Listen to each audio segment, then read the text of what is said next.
Hey guys, I am here at the Golden Gate City of San Francisco, California, here to check out the Cartoon Art Museum. And we're going to check out Alan Levine. He's the guy who's created all of these awesome pieces because they have a showcase of the Avengers Infinity War exhibit. We're going to go check it out. Let's go take a look.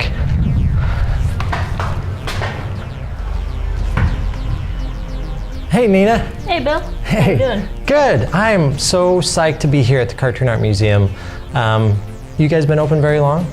We've been open since just before last Halloween, so that's Halloween 2017. Oh really? So do you guys do just comic books, or do you do comic artists, or what kind of things do you guys cover here at the museum? So it's interesting, a lot of people are curious about why we say we're the Cartoon Art Museum as opposed to the Comic Art Museum. Oh, yeah. And it is because we cover all the cartooning art. So we're talking about illustration, everything from children's books to magazines.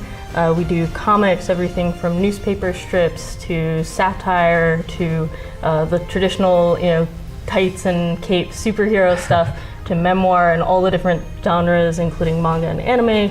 And then we also do animation, so that's your traditional hand-drawn, 3D, stop motion, so it covers this huge gamut of basically visual storytelling is kind of a way to put it. That's cool. And you guys have guests that come in and speak, like different artists and things like that? Yeah, this year alone we've had Raina Telgemeier, who's another one of our opening exhibitions. She's a New York Times bestselling author for children's graphic novels with Scholastic.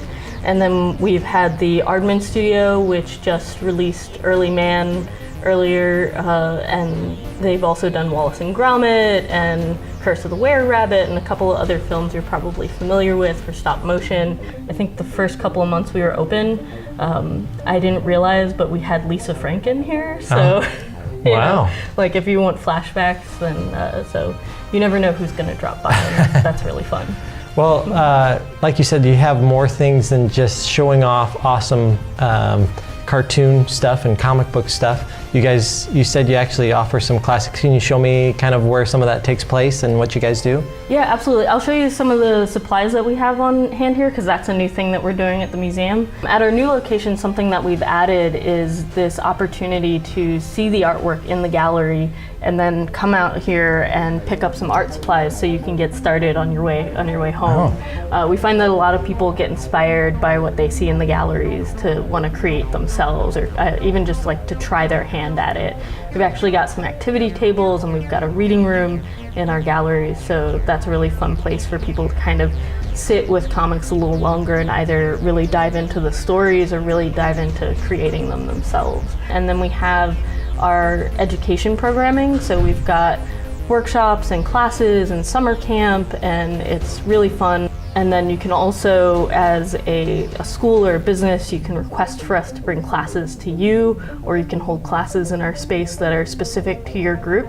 It's great for birthday parties and just having fun with your friends, or learning communication skills. So we really try and show everybody this multi-use ability to learn and communicate with comics through all that education programming. Before we get into the Marvel exhibit, can you show us some of the other pieces you guys have on the cartoon art side and take a look at those? Yeah, absolutely. Cool. Wander over here. Oh, sorry. So Nina, this room is just one example of the many things that you guys get in. What do we have in this room, and then what's going to be replacing this area in the future? So in this room in particular, we have a really awesome and powerful exhibition. There's a trilogy called March, and it's actually being used in a lot of schools everywhere from universities all the way as young as 4th grade here for the San Francisco Unified School District. You're showing us geeks that we can also have not only have fun, but we can also learn some things. And this is just an example of one of the exhibits you said. You told me that it's going to be changing all the time. So if I'm a geek and I want to come see some cool comic artwork or just artwork in general, things are going to be switching up. So if I come here 6 months from now, it's going to be a different experience, is that right? Yeah, so we change out exhibits every 3 to 4 months because there's so much to cover. I kind of mentioned before, like we do everything from all the different types of illustration to all the different types of like comic strips and comic books to the various different ways that you can animate. And so we constantly need to kind of trade out what's on exhibit so that we can really give you a full idea of what the cartooning arts hold. So every time you come here, there's going to be something new, something exciting.